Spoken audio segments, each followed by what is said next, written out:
गणगणगणत बोते कसे आहात सर्व? मस्त ना? Good morning. स्वागत आहे माझ्या नवीन मिनी ब्लॉगमध्ये. तर ही आहे तुपाची कढई. तर मी जर यूज कसा केला आहे बघा. तर मी एकीकडे पाणी गरम करायला ठेवलेलं आहे.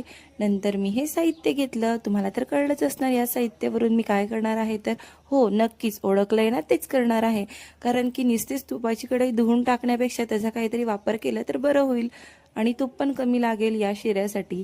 तर बघा, ड्रायफ्रूट्स घेतले, रवा घेतला, साखर घेतली आणि विलायची घेतली आणि सुकं खोबरं घेतलेलं होतं खिसून बारीक.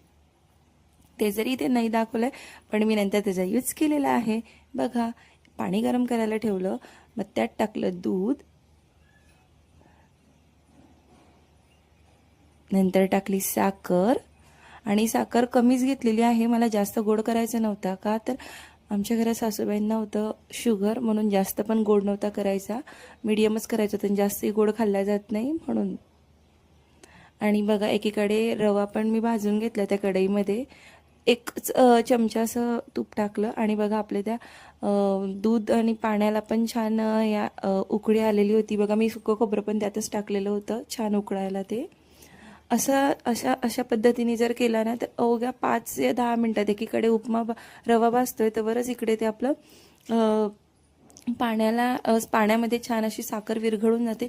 त्यामुळे जास्त असं साखरेला रव्यामध्ये मेल्ट व्हायला टाईम लागत नाही, कारण की ती पाण्यात खूप लवकर मेल्ट होऊन गेलेली असते आणि दूध आणि पाणी ते पण सर्वच गरम झालेलं असतं. बघा, नंतर 2 विलायच्या घेतल्या, त्याला बारीक कुटून घेतलं आणि मग ते टाकलेलं आहे आणि 1 चमचा तूप वरतून टाकलं. बघा किती छान दिसतो आहे ना, एकदम भारी दिसतोय. तसाच तो भारी झालेला आहे. तर बघा, नंतर तो आईंना दिला. त्यांची पण रिॲक्शन बघा. त्या जास्त गोड खात नाही, म्हणून त्यांनी अगदीच एक घास खाऊन बघितला पहिलेच. त्या बोलल्या गोड नाही आहे जास्त, मग त्यांनी खाल्ला. मग आमच्या आहोंना दिला, मग आमच्या मुलांना दिला.